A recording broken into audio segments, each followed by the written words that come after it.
Welcome to ఉద్వి food and arts. మీరు మా ఛానల్ మొదటిసారి చూస్తున్నట్టయితే వెంటనే సబ్స్క్రైబ్ చేయండి. మా వీడియోస్ మీకు నచ్చినట్టయితే లైక్ చేసి షేర్ చేయండి. మీ సజెషన్స్ మాకు కామెంట్స్లో తెలియచేయండి. ఈరోజు మనం ఎగ్ ఆలూ కర్రీ ఎలా తయారు చేసుకోవాలో చూద్దాం. ముందుగా స్టవ్ ఆన్ చేసుకుని బాండి పెట్టుకుని అందులో 2 స్పూన్ల ఆయిల్ యాడ్ చేసుకుని ఆయిల్ వేడైన తర్వాత 1 టీ స్పూన్ జీలకర్ర యాడ్ చేసుకుని ముందుగా తరిగి పెట్టుకున్న ఉల్లిపాయ ముక్కలు యాడ్ చేసుకోవాలి. 3 నిమిషాల పాటు ఉల్లిపాయలు వేగిన తర్వాత అందులో కరివేపాకు, పచ్చిమిర్చి ముక్కలు యాడ్ చేసుకుని మరో 2 నిమిషాల పాటు వేగనివ్వాలి.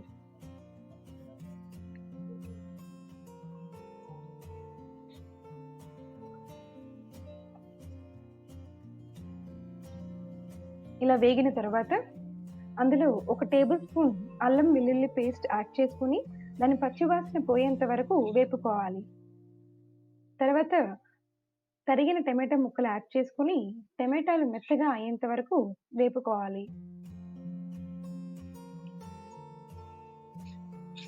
ఇందులో హాఫ్ కొబ్బరికాయ తీసుకుని పేస్ట్ చేసుకుని కొబ్బరికాయ పేస్ట్ని యాడ్ చేసుకుని ఒక 2 నిమిషాల పాటు బాగా వేపుకోవాలి.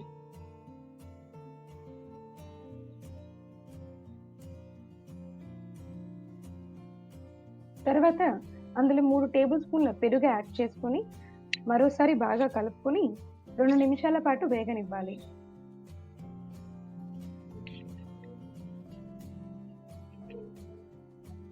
ఇప్పుడు ఇందులో 1 టేబుల్ స్పూన్ కారం,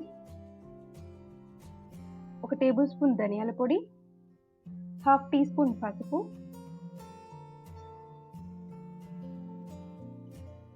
1 టీ స్పూన్ గరం మసాలా, రుచికి సరిపడా ఉప్పు యాడ్ చేసుకుని బాగా కలుపుకోవాలి.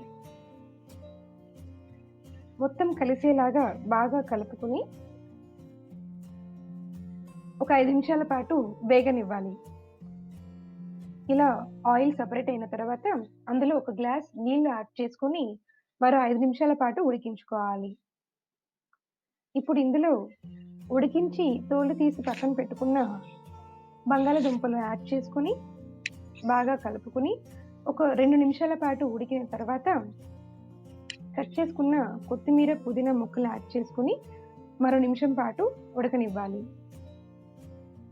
తర్వాత ముందుగా ఉడికించి పెట్టుకున్న కోడిగుడ్లు తీసుకుని ఈ విధంగా ఘాట్లు పెట్టుకుని యాడ్ చేసుకుని మరో 2 నిమిషాల పాటు ఉడకనివ్వాలి.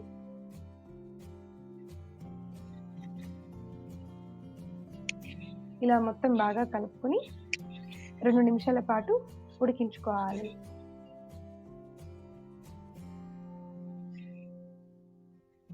ఈ విధంగా ఉడికిన తర్వాత మన సర్వింగ్ బౌల్లో తీసుకొని సర్వ్ చేసుకుంటే ఎగ్ ఆలూ కర్రీ రెడీ అయిపోయినట్టే.